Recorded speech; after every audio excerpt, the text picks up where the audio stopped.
أعوذ بالله من الشيطان الرجيم. بسم الله الرحمن الرحيم.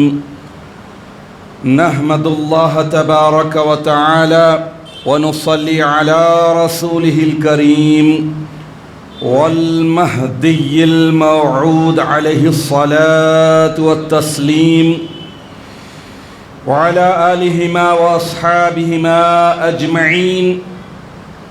أما بعد، فقال الله سبحانه وتعالى في القرآن المجيد والفرقان الحميد.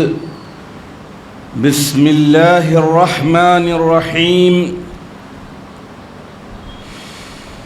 وقال الرسول يا رب إن قومي اتخذوا هذا القرآن مهجورا. صدق اللہ العظیم. سورہ فرقان آیت نمبر 30. تلاوت کردہ آیت شریفہ کے معنی یہ ہیں کہ اور پیغمبر نے کہا کہ اے میرے پروردگار، میری قوم نے اس قرآن کو جو واجب العمل ہے بالکل چھوڑ رکھا ہے.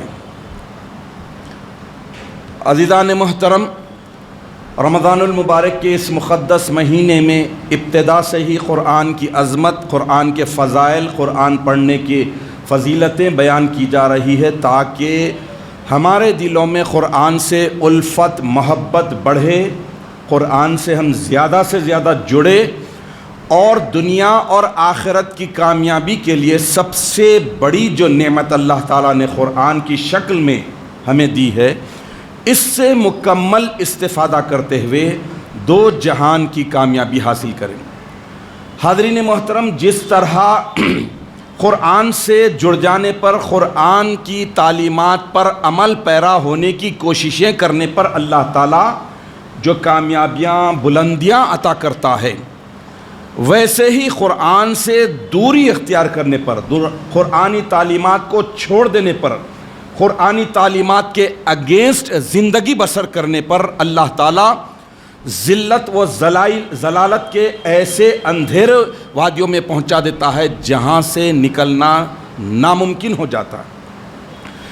انسان نہ صرف دنیا میں برباد ہوتا ہے بلکہ آخرت میں بھی برباد ہو جاتا ہے، رسوا ہو جاتا ہے قرآن کو چھوڑ دینے کی وجہ سے، قرآنی تعلیمات کو چھوڑ دینے کی وجہ سے. آج اگر مسلمانوں کی پستی، کمزوری، ذلت اور رسوائی کی اگر کوئی وجہ ہے تو سب سے بڑی وجہ ہے قرآن سے دوری. عالمی طور پر اگر گلوبلی دیکھیں تو دنیا میں مسلمان بظاہر بڑھ رہے ہیں، لیکن اس کے باوجود ذلت، رسوائی، پستی، کمزوری یہ ان کا مخدر بن گئی ہے.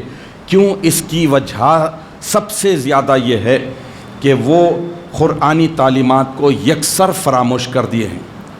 وہ معزز تھے زمانے میں مسلمان ہو کر، وہ معزز تھے زمانے میں مسلمان ہو کر، اور تم خار ہوئے تاریک قرآن ہو کر.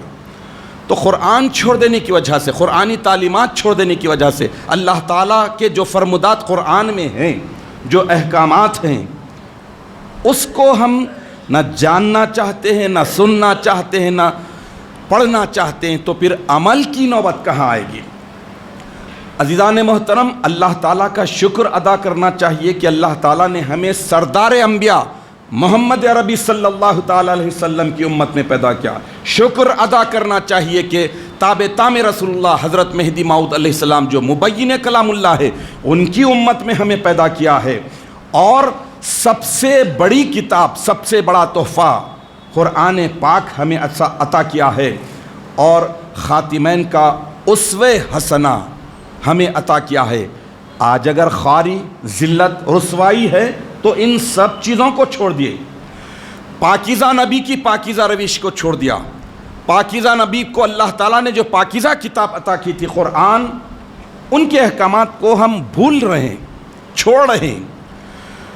اللہ کے رسول صلی اللہ تعالیٰ علیہ وسلم نے وسط امت میں جس مہدی کی امت محمدیہ کو ہلاکت سے بچانے کی بعثت کی بشارت دی تھی، اس مہدی کی اعلیٰ ترین تعلیمات کو نظر انداز کر دیے، چھوڑ دیے، نماز نہیں، ذکر نہیں، صحبت صادقین نہیں، عزلت اصغر نہیں، ہجرت نہیں، اس وجہ سے ذلت اور رسوائی مخدر بن گئی ہے۔ میں نے آپ کے سامنے سورہ فرقان کی آیت نمبر 30 کی تلاوت کا شرف حاصل کیا۔ اس میں اللہ تبارک و تعالیٰ ارشاد فرما رہا ہے، پیغمبر نے کہا کہ اے میرے پروردگار، میری قوم نے اس قرآن کو جو واجب العمل ہے بالکل چھوڑ رکھا ہے۔ یہ حضور اکرم نبی مکرم صلی اللہ تعالیٰ علیہ وسلم کے دور کی بات ہے، جب سرداران قریش خود حضور کے قوم کے لوگ قرآن کا ٹھٹا اور مذاق اڑاتے تھے، قرآنی تعلیمات کے خلاف جاتے تھے، قرآن کو یکسر غلط قرار دیتے تھے۔ لیکن یہ بات ضروری نہیں کہ صرف اللہ کے رسول صلی اللہ تعالیٰ علیہ وسلم کے زمانے میں آپ کی قوم کے لوگوں کے ٹھکرانے کا ذکر ہوا ہے۔ قرآن آفاقی پیغام ہے، قیامت تک آنے والے لوگوں کے لیے ہدایت اور صراط مستقیم کا ذریعہ ہے۔ تو یہ کسی قوم پرٹیکولر کسی ایک زمانے کے لیے نہیں ہو سکتا۔ اس سے مراد وہ لوگ بھی ہیں جو امت محمدیہ میں ہونے کے باوجود، اللہ کے نبی کو آخری نبی ماننے کے باوجود، قرآن کو آخری کتاب ماننے کے باوجود قرآن سے اگر روگردانی کرتے ہیں، منہ پھیر لیتے ہیں، قرآنی تعلیمات اور احکامات سے اپنی زندگی کو بالکل بری کر دیتے ہیں، دور کر لیتے ہیں، تو ان کے لیے بھی ہے۔ قرآن کا آج گلہ اور شکوہ کیا ہے، شکایت کیا ہے؟ چند اشعار کی شکل میں آپ کے سامنے رکھتا ہوں۔ یہ اشعار ہمارے آج کے دور کے ترجمان ہیں، بتا رہے ہیں کہ واقعی ہم قرآن کے ساتھ ہمارا معاملہ کیا ہے، کس حد تک ہم جڑے ہوئے ہیں۔ قرآن کا گلہ ہے کہ طاقوں میں سجایا جاتا ہوں، آنکھوں سے لگایا جاتا ہوں، طاقوں میں سجایا جاتا ہوں، آنکھوں سے لگایا جاتا ہوں، تعویذ بنایا جاتا ہوں، دھو دھو کے پلایا جاتا ہوں، جزدان حریر و ریشم کے اور پھول ستارے چاند کے، پھر عطر کی بارش ہوتی ہے، خوشبو میں بسایا جاتا ہوں۔ بس اسی حد تک رکھ دیا قرآن کو۔ آگے شاعر کہتا ہے کہ جب قول و قسم لینے کے لیے تکرار کی نوبت آتی ہے، آج یہی ہو رہا، جب قول و قسم لینے کے لیے تکرار کی نوبت آتی ہے، پھر میری ضرورت پڑتی ہے، ہاتھوں میں اٹھایا جاتا ہوں۔ دل سوز سے خالی رہتے ہیں، سوز غم سے، تڑپ سے، اللہ کے ڈر، خوف، خشیت سے، دل سوز سے خالی رہتے ہیں، آنکھیں ہیں کہ نم ہوتی ہی نہیں، آنکھیں بھیگتی ہی نہیں اللہ کے ڈر سے، آیات سننے سے۔ کہنے کو میں ایک جلسے میں پڑھ کر سنایا جاتا ہوں، یہ مجھ سے عقیدت کے دعوے قانون پہ راضی غیروں کے، یہ مجھ سے عقیدت کے دعوے قانون پہ راضی غیروں کے، یوں بھی مجھے رسوا کرتے ہیں، ایسے بھی میں ستایا جاتا ہوں۔ آج صورتحال یہی ہو گئی ہے کہ تعویذ بنا لی جا رہی ہے، یا پھر اوپر محراب میں سجا کے رکھ دیے، اتنی دور کے ہاتھ بھی نہیں پہنچتا، دور سے چم لے رہے ہیں، یا پھر قسم کھانے کے لیے قرآن۔ اسی وجہ سے قرآنی تعلیمات کی اہمیت، فضیلت کیا ہے پتہ ہی نہیں چل رہا ہے۔ اللہ تعالیٰ پورے محبت کے ساتھ انسان کو اشرف المخلوقات کے بلند درجے پر پہنچانا چاہتا ہے، لیکن اس کے لیے ضروری ہے کہ قرآنی تعلیمات کو اختیار کیا جائے۔ بظاہر آج دنیا بھر میں اسلام پھیل رہا ہے، لیکن قرآن سے دوری، نبی کی محبت سے دوری، یہ سب چیزیں ذلت اور رسوائی کا ذریعہ بن گئی ہے، ہلاکت کا ذریعہ بن گئی ہے۔ عزیزان محترم، بیہقی کی حدیث نمبر 1908 اور مشکات المصابیح حدیث نمبر 276 میں امیر المومنین سیدنا علی المرتضیٰ کرم اللہ وجہہ الکریم سے مروی حدیث شریف ہے، حضور نبی اکرم صلی اللہ تعالیٰ علیہ وسلم ارشاد فرماتے ہیں، ذرا غور سے سنیے، اللہ کے نبی ارشاد فرما رہے ہیں کہ یوشکو ان یأتی علی الناس زمان، لوگوں پر عنقریب ایک ایسا زمانہ آنے والا ہے، لا یبقی من الاسلام الا اسمہ، ایک ایسا زمانہ قریب میں آنے والا ہے کہ جس میں اسلام سے کچھ بھی باقی نہیں رہے گا، صرف نام، عبداللہ، عبد الرحمن، محمد خلیل، فلاں فلاں فلاں نام رہ جائے گا۔ وَلَا يَبْخَى مِنَ الْقُرْآنِ إِلَّا رَسْمَهُ، قرآن سے کچھ بھی باقی نہیں رہے گا، صرف لکھت، رسم الخط، اسکرپٹ، رائٹنگ رہ جائے گی۔ پھر اللہ کے نبی صلی اللہ تعالیٰ علیہ وسلم آگے ارشاد فرماتے ہیں کہ آخری زمانہ، ایک ایسا زمانہ آئے گا کہ ان کی مساجد آباد ہوں گی لیکن ہدایت سے خالی ہوں گی، بھری ہوں گی لیکن ہدایت سے خالی۔ ان کے علماء آسمان کے نیچے، آسمان تلے بدترین لوگ ہوں گے۔ تو اللہ کے نبی 1450 سال پہلے ارشاد فرما دیے تھے کہ ایک ایسا زمانہ عنقریب لوگوں پر آنے والا ہے جس زمانے میں علماء جو ہوں گے، کچھ علماء اچھے بھی ہوں گے لیکن اکثر علماء کیسے ہوں گے؟ آسمان تلے بدترین لوگ ہوں گے، ان کے پاس سے فتنہ ظاہر ہوگا اور انہی میں لوٹ کر جائے گا۔ اللہ کی پناہ۔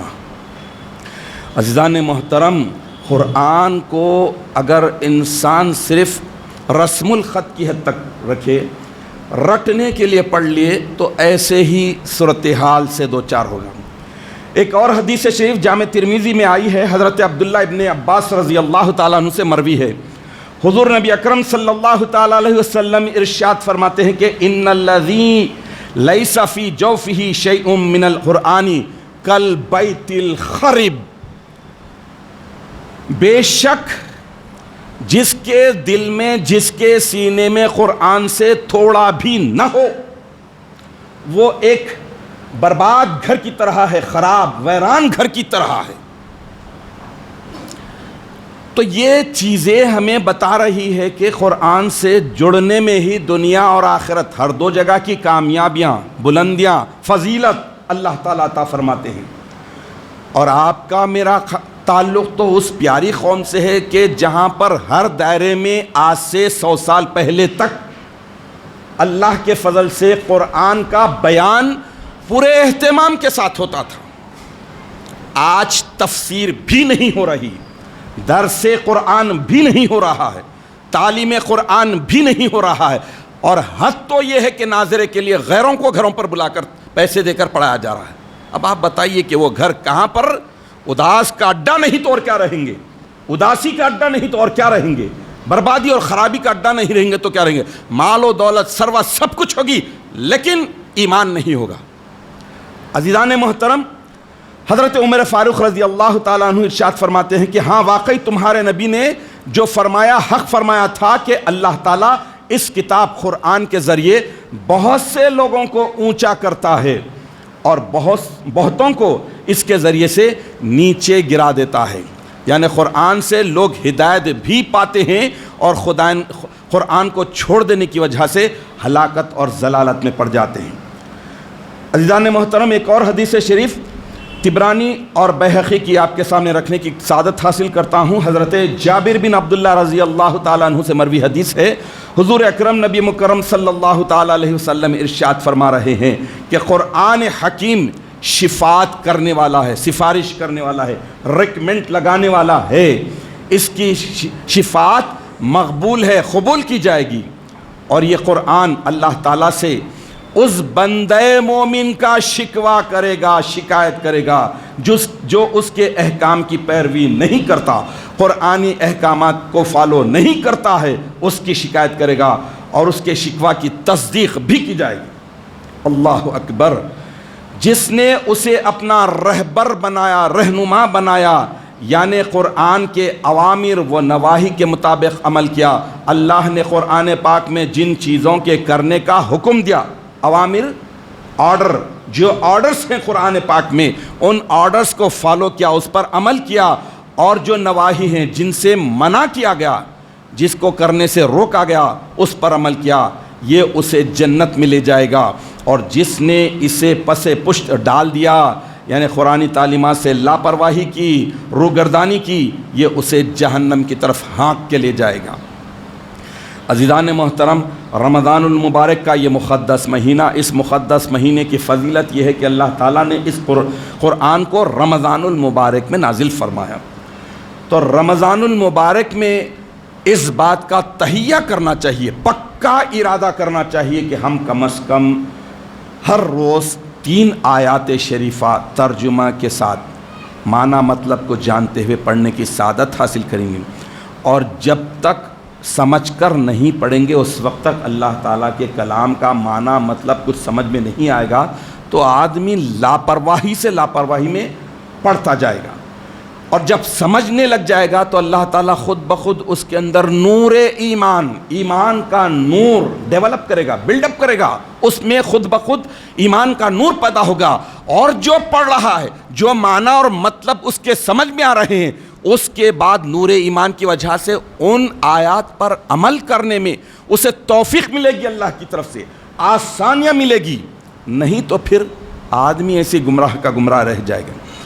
ایک اور حدیث شریف جامع ترمذی میں آئی ہے، حضرت حبیب بن ابو ثابت اور حضرت زید بن ارقم رضی اللہ تعالیٰ عنہما دونوں سے مروی ہے، اللہ کے رسول صلی اللہ تعالیٰ علیہ وسلم ارشاد فرماتے ہیں کہ میں تم میں ایسی دو چیزیں بھاری چھوڑ رہا ہوں، اگر تم نے انہیں مضبوطی سے تھامے رکھا تو میرے بعد تم ہرگز گمراہ نہ ہوگے، راستہ نہ بھٹکو گے، راستے پر رہو گے۔ کیا ہے؟ ان میں سے ایک دوسرے سے بڑی ہے۔ نمبر 1، اللہ تعالیٰ کی کتاب جو آسمان سے زمین تک بندھی ہوئی رسی کی طرح ہے، یہ ایک بڑی چیز تمہیں چھوڑ رہا ہوں، اسے پکڑے رہو تو تم کبھی بھی گمراہ نہیں ہوگے۔ اور دوسرا ہے میری عطرت، یعنی میری اہل بیت، میرا پاکیزہ اعلیٰ ترین گھرانہ اور گھرانے کی محبت اور گھرانے کی روش کو اختیار کرنا، یہ بھی تمہیں گمراہ ہونے سے بچائے گا، اور یہ دونوں ہرگز جدا نہ ہوں گے یہاں تک کہ یہ دونوں اکٹھا میرے پاس حوض کوثر پر آئیں گے۔ اللہ کے نبی آخری میں ارشاد فرماتے ہیں کہ اب دیکھنا یہ ہے کہ میرے بعد تم ان دونوں کے ساتھ کیا سلوک کرتے ہو، کیا رویہ رہے گا دونوں کے ساتھ، قرآن کے ساتھ بھی اور میری عطرت، میرے پاکیزہ اعلیٰ ترین گھرانے سے بھی۔ تم قرآن سے بھی محبت اور الفت کرو گے، میرے پاکیزہ گھرانے سے محبت اور الفت کرو گے یا نہیں، وقت بتائے گا۔ آج اگر ہم دیکھیں تو صورتحال ایسی ہی ہو گئی ہے، گمراہی عام تام ہونے کی وجہ سے یہی بات نتیجتاً نکل رہی ہے کہ آج صرف وہ زمانہ جس کے تعلق سے اللہ کے نبی صلی اللہ تعالیٰ علیہ وسلم نے 1450 سال پہلے ارشاد فرمایا تھا کہ ان قریب ایک ایسا زمانہ آئے گا جس میں قرآن اسلام سے صرف نام باقی رہ جائے گا۔ میں نے برسوں پہلے ایک آرٹیکل میں پڑھا تھا، اخبار میں پڑھا تھا، بوسنیا ایک کنٹری ہے جہاں پر بڑی تباہی آئی تھی، یورپ کنٹری میں ہونے کی وجہ سے ویسٹرن کلچر بہت کٹ کر فطرتوں میں بھرا ہوا تھا۔